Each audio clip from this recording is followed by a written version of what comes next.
આ દ્રશ્યો એ દેશભરમાંથી અલગ અલગ વિસ્તારોમાંથી આવેલા છે। એક તરફ દેશમાં વરસાદ અને વાવાઝોડું, બીજી બાજુ વૈજ્ઞાનિકો એવી ચેતવણી આપી રહ્યા છે કે આ ચોમાસું માત્ર વરસાદ લઈને નહીં આવે પણ કોઈ મોટી આફતના સંકેત પણ લઈને આવી રહ્યા છે।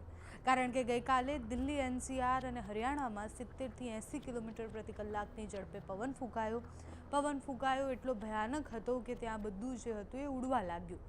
બિહારમાં પણ વાવાઝોડા અને વીજળીના કહેર અને એના કારણે 10 જેટલા લોકોએ જીવ ગુમાવ્યો છે। એટલે તમે વિચારો કે આ સામાન્ય વાવાઝોડું ને વરસાદ નથી, અનેક લોકોના આમાં જીવ જઈ રહ્યા છે, અનેક ઇમારતો ધરાશાયી થઈ છે। એના સિવાય જે દ્રશ્ય સામે આવ્યા છે કે બધું જ ઉડવા લાગ્યું છે।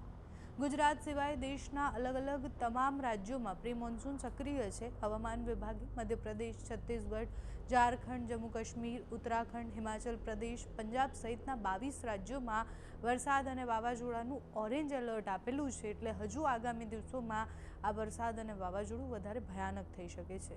દેશમાં ચોમાસાની આગળ વધવાની જે પ્રક્રિયા છે, એટલે ધીરે ધીરે ચોમાસું જે કેરળથી પ્રવેશ્યું આગળ વધી રહ્યું છે।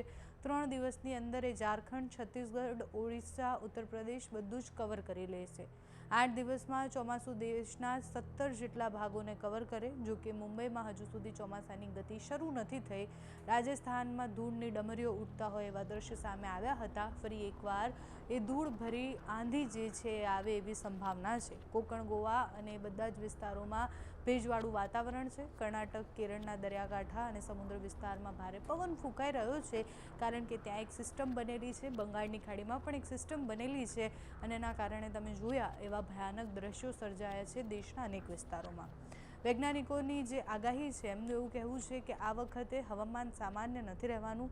અમેરિકાની હવામાન એજન્સી NOAA જે વાત કરી છે એ અલ નીનોની વાત કરી છે અને કહ્યું છે કે પ્રશાંત મહાસાગરમાં વધતા તાપમાનને કારણે આ વખતે જે અલ નીનો આવવાનો છે એ ભયંકર શક્તિશાળી અલ નીનો રહેશે। એટલે જ એને સુપર અલ નીનો પણ નામ આપવામાં આવ્યું છે।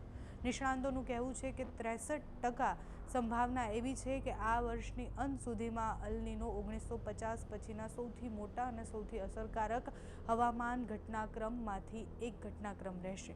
13 જૂનના દિવસે દિલ્હી, પંજાબ એટલે આગામી 2 દિવસ કેવો વરસાદ પડવાનો છે એની આગાહી છે। 13 જૂનના દિવસે દિલ્હી, પંજાબ, હરિયાણા, રાજસ્થાન, ઉત્તર પ્રદેશ અને અલગ અલગ વિસ્તારોમાં વાવાઝોડા અને વરસાદ પડશે।